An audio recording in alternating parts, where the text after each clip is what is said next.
আলাইকুম গাইস, আজকে আমি আপনাদের সাথে শেয়ার করব গরুর মাংসের রেসিপি।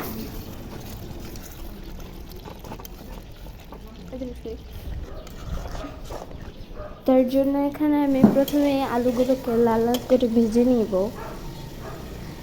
দেখতেই পাচ্ছেন এরকম করে লাল লাল ভেজে নেবে। তারপর একটা বাটিতে তুলে রাখবো। ওই তেলে দারচিনি, তেজপাতা, এলাচি দিয়ে তার সাথে দিয়ে দিব পেঁয়াজ। এবার ভালোভাবে নাড়তে থাকবো যাতে পেঁয়াজটা পুড়ে না যায়।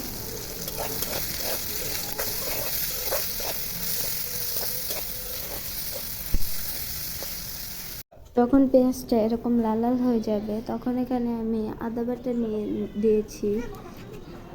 এর সাথে আমি জিরা আর রসুন একসাথে ব্লেন্ড করে ওইটা দিয়ে নিয়েছি। এখন একটু নেড়ে চেড়ে নেব।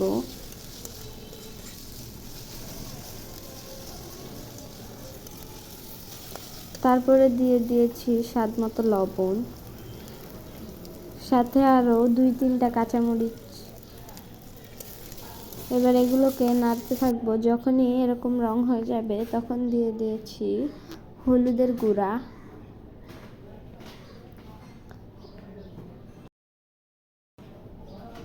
তার সাথে দিয়ে দিব ধনিয়া গুঁড়া। এখন আমি একটু পানি দিয়ে নেব, তারপর এটাকে মেশাতে থাকবো। তারপর দিয়েছি মরিচের গুঁড়া। আপনারা যে যত ঝাল খান সেই পরিমাণে মরিচের গুঁড়া দিয়ে নেবেন।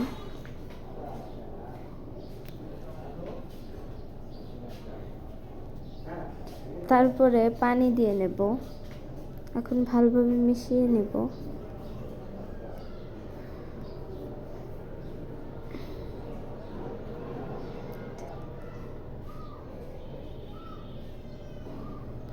এরপর আমি এখানে দিয়েছি গরুর মাংসের মশলা,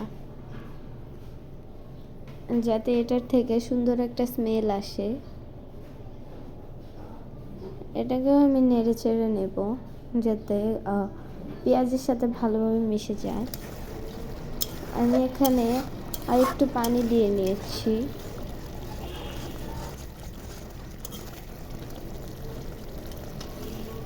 দেখতেই পাচ্ছেন কত সুন্দর কালারটা এসেছে।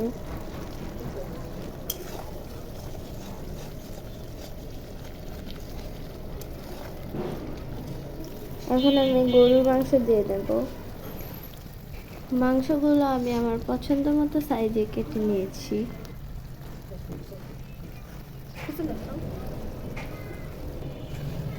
এখন মাংসগুলোর সাথে মশলাটাকে মিশিয়ে নেব যাতে মাংসের গায়ে লেগে থাকে। এরপর একটা ঢাকনা দিয়ে ঢেকে নেব। একটু পরপর ঢাকনাটা খুলে নেড়ে চেড়ে নিতে হবে। তারপর আবার ঢেকে দেবেন। এখানে আমি কাঁচের ঢাকনাটা প্রথমে ব্যবহার করেছিলাম, তারপরে আমি স্টিলের ঢাকনা নিয়েছি। দেখতেই পাচ্ছেন এখনই কত সুন্দর কালার আসছে। এভাবে আমি ঢাকনা উঠিয়ে একটু পরপর নেড়ে চেড়ে নিব। এখানে আমি একটু টক দই অ্যাড করেছি। তারপর আমি আবার ঢাকনা দিয়ে ঢেকে দিয়েছি। দেখতেই পাচ্ছেন কত সুন্দর লাগছে দেখতে। এখন আমি এখানে অ্যাড করব পানি। এই পানিটা দিয়েছি ঝোল রাখার জন্য। তারপর আবার ঢাকনা দিয়ে ঢেকে দেব। ঢাকনাটা তোলার পর দেখতে পাচ্ছেন যে কত সুন্দর বলক চলে এসেছে। এবার আমি এখানে আলুগুলো দিয়ে নেব। তারপর একটু নেড়ে চেড়ে কয়েকটা কাঁচামরিচ কুচি দিয়ে দেব।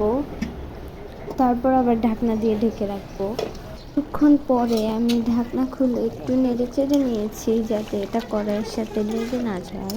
তারপর আবার ঢাকনা দিয়ে ঢেকে রেখেছি। এখন আমি ঢাকনা খুললে আপনারা দেখছেন কত সুন্দর মাংস ঝোলটা শুকিয়ে গিয়েছে।